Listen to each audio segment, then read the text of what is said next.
안녕하세요, 여러분. 살다 보면 세상이 참 복잡하고 뭐랄까 안개 속처럼 느껴질 때가 있지 않으세요? 오늘은 바로 그 혼란의 구름을 싹 걷어내고 우리 마음의 명료함을 되찾는 길에 대해 같이 한번 이야기 나눠볼게요. 우리 안에는 분명히 이글거리는 태양처럼 엄청난 가능성이 숨어 있다고 하잖아요. 그런데 참 이상하죠. 왜 현실은 종종 이렇게 캄캄하고 답답하게만 느껴지는 걸까요? 아마 여러분도 나도 할 수 있을 것 같은데 왜 이러지? 이런 생각 한 번쯤은 해보셨을 거예요. 자, 이 질문에 대한 답을 정말 기가 막힌 비유에서 한번 찾아볼 수 있어요. 우리의 진짜 본성, 그러니까 자성은요, 저 하늘의 태양과 같아요. 언제나 스스로 빛나고 아주 맑고 깨끗하죠. 그런데 문제는 뭐냐? 바로 망상이라는 구름입니다. 이 구름이 태양빛을 가려버리는 거예요. 근데 여기서 진짜 중요한 게 있어요. 구름이 꼈다고 해서 태양이 없어진 게 절대 아니라는 사실. 하늘 위는 여전히 환하게 빛나고 있는데 구름 바로 아래에 있는 우리만 어둠 속에 있는 거죠. 이걸 어려운 말로 상명하암이라고 해요. 위는 밝고 아래는 어둡다. 바로 이런 상태인 거죠.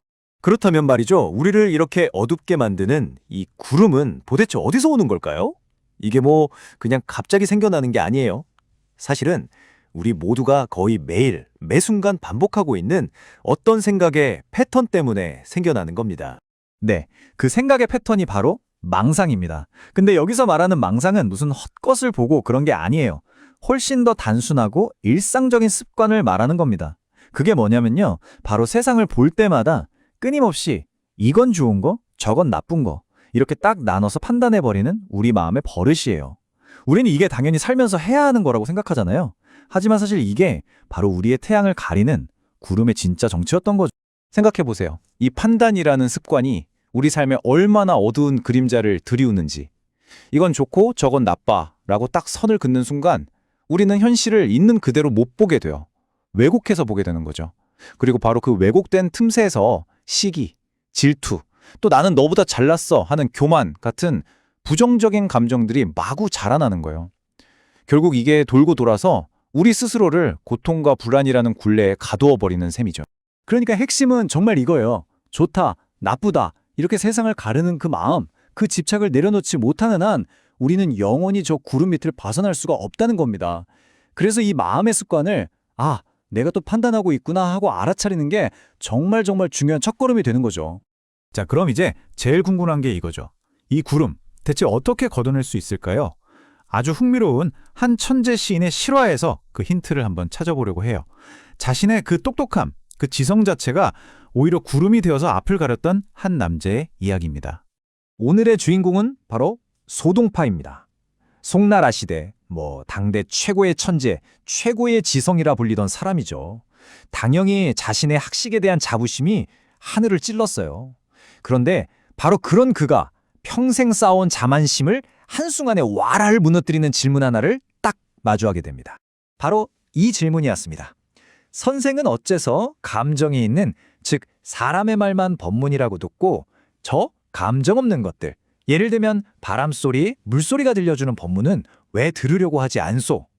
와, 이 질문이 소동파의 머리를 정말 망치로 한 대 치는 것처럼 강타한 거죠. 그는 그때부터 깊은 혼란과 의문에 빠져들게 됩니다.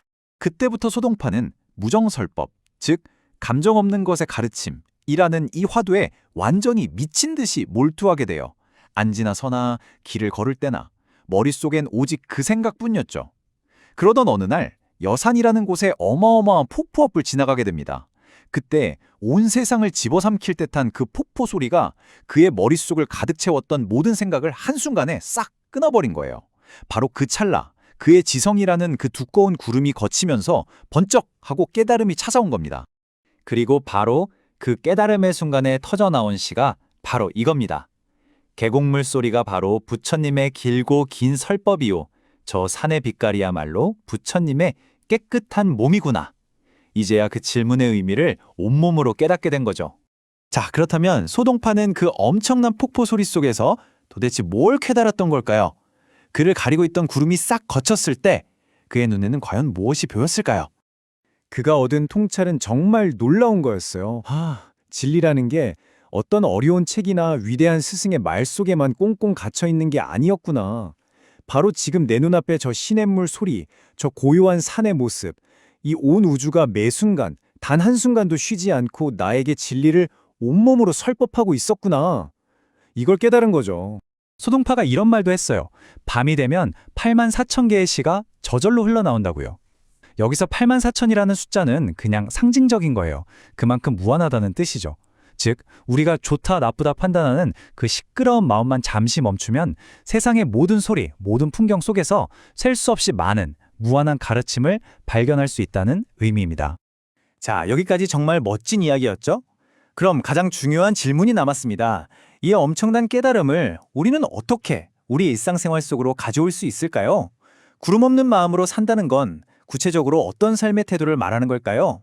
마음의 구름이 걷히면요, 우리 태도에 정말 근본적인 변화가 찾아온대요.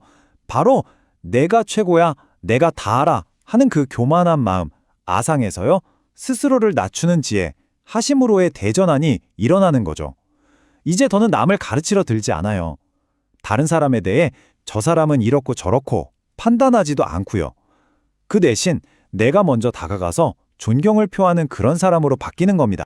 결국 우리가 오늘 이야기에서 꼭 가져가야 할 핵심은 바로 이 한 문장이에요. 아주 단순하고 또 바로 실천할 수 있는 조어이죠. 구름 없는 마음으로 산다는 건 어떤 대단한 경지에 이르는 게 아니라 결국 매 순간 나 자신을 낮추고 내 주변의 모든 존재를 존경하는 그 삶의 태도, 그 자체라는 겁니다.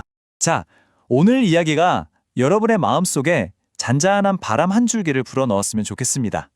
여러분 각자의 태양을 가리고 있는 그 좋다, 나쁘다라는 판단의 구름, 그 중에 아주 작은 구름 조각 하나라도 괜찮으니까 오늘 한번 바람에 훌훌 날려보내보는 건 어떨까요?